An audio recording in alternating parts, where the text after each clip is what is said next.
একসময় সকলের বোঝা কালো মেয়েটাও এখন সবার চোখের মণি। মানে আমি আমার পরিবারের সবার মানে চতুর্থ সন্তান।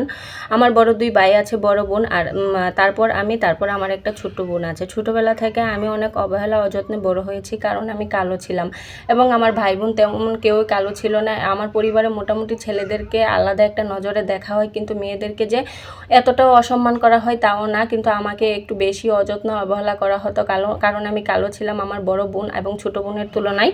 তো যাই হোক, এভাবেই দিন কাটতেছিল এবং আমার পড়াশোনার ব্যাপারেও তারা অনেক উদাসীন ছিল। পড়াশোনা থেকে শুরু করে সব কিছু, মানে জামা কাপড় সব কিছু তাদের মানে ধারণা ছিল আমাকে বিয়ে দিতে পারবে না, বা আমি তেমন কিছু করতে পারবো না, বা আমার কোনো ভালো করে বিয়েও দিতে পারবে না, এবং তাদের অনেক টাকা খরচ হবে ওই মানে ধারণা থেকেই।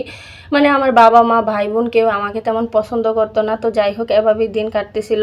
এর মাঝে আমার বড় ভাই বোন সবাই আস্তে আস্তে বড় হতে থাকে। আমার বড় ভাই পড়াশোনায় মোটামুটি আলহামদুলিল্লাহ ভালো ছিল, তো সে মোটামুটি পড়াশোনা শেষ করে এখন চাকরি করে। ছোট ভাই এতটা পড়াশোনায় ভালো ছিল না, তাই তাকে বিদেশে পাঠানো হয়। এদিকে আমার বড় বোনেরও বিয়ে হয়ে যায়। তো এক সময় আমাকে বিয়ে দেওয়া হয়, মানে আমার বিয়েতেও এতটা গুরুত্ব দেওয়া হয় নাই, মানে মোটামুটি নিম্ন মধ্যবিত্ত একটা পরিবারেই বিয়ে হয়। কিন্তু আমার স্বামী আলহামদুলিল্লাহ অনেক ভালো মানুষ, আমি বর্তমানে অনেক সুখে আছি। মানে আমার বড় বোন অনেক প্রভাবশালী, অনেক মানে টাকা পয়সাওয়ালা হাজব্যান্ড, তার তুলনায় আমার স্বামী কিছুই না, কিন্তু আলহামদুলিল্লাহ আমি অনেক ভালো আছি। আমার যে ছোট বোনটা, তারও বিয়ে হয় অনেক বড় পরিবারে। তো তার স্বামীও মোটামুটি আলহামদুলিল্লাহ অনেক ভালোই, কিন্তু মানে তাদের তুলনায় আমি আলহামদুলিল্লাহ, আমার স্বামীর কোনো টাকা পয়সা নেই, তার চেয়েও এখন মানে অনেক ভালো আছি।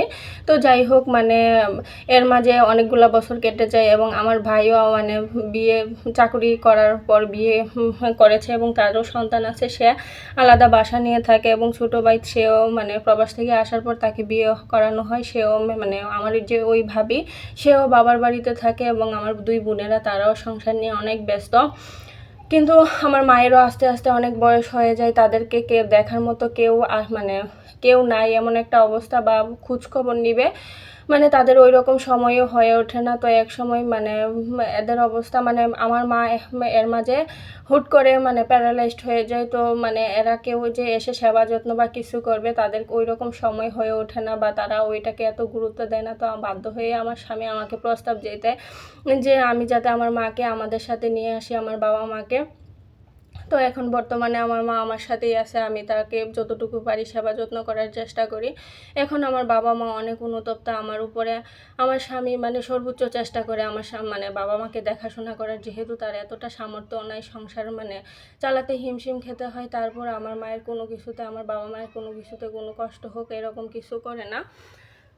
তো এখন তো আমার বাবা মা অনেক অনুতপ্ত আমার উপর। তো যাই হোক, এটা হচ্ছে কি আমার গ্রামের এক প্রতিবেশী আপুর কাহিনী। তো আসলে আমাদের সমাজে কিন্তু মানে সব সন্তান এক হলেও বাবা মা কিন্তু সব সন্তানকে সমান চোখে দেখে না। যে সন্তানটা একটু মানে আসলে আমার পক্ষ থেকে ওই আপুটার হাজবেন্ডকে আসলে সেলুট। তো আপুটার জন্য আপনারা দোয়া করবেন, আমার জন্য দোয়া করবেন। আল্লাহ হাফেজ।